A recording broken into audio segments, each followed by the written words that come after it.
किसान भाइयों, टमाटर की खेती में जो सबसे बड़ी समस्या हमारे सामने आती है वो है टमाटर के पौधे में फूलों का कम आना और फूलों का झड़ जाना।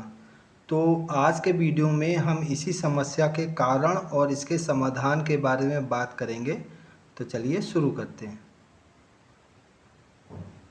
दोस्तों, टमाटर के पौधे में फूलों के कम आने या उनके झड़ जाने के कई कारण होते हैं, जिसमें से पहला कारण है मौसम।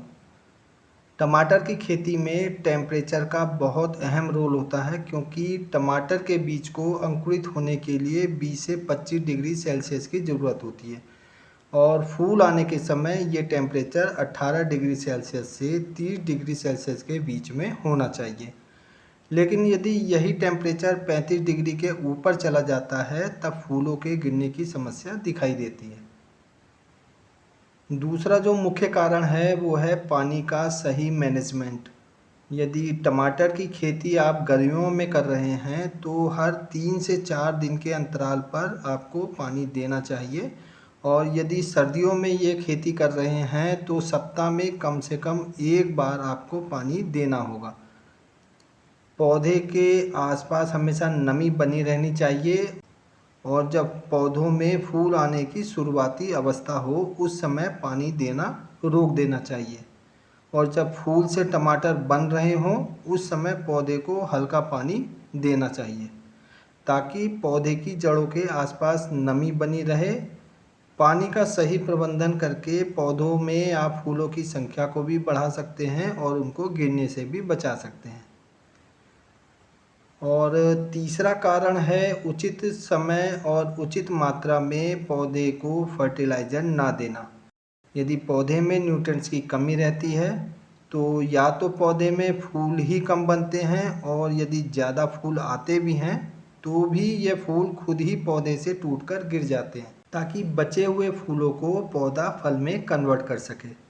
इसलिए टमाटर की खेती में फर्टिलाइज़र का मैनेजमेंट भी बहुत अहम रोल प्ले करता है।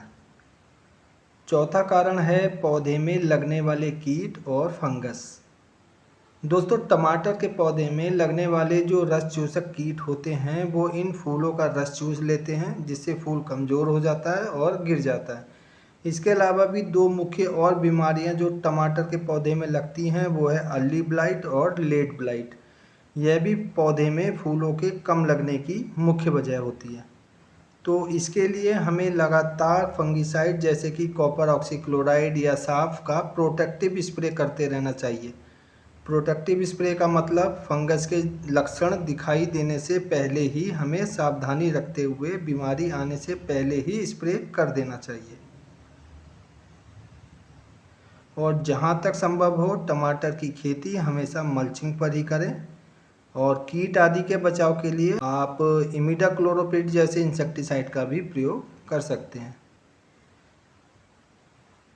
दोस्तों, इन चारों उपाय से आप पौधे में ज़्यादा से ज़्यादा टमाटर ले सकते हैं, लेकिन टेम्परेचर के कम या ज़्यादा होने और ज़्यादा बारिश होने ऐसे बहुत से कारण होते हैं जिस पर आपका कोई कंट्रोल नहीं होता है।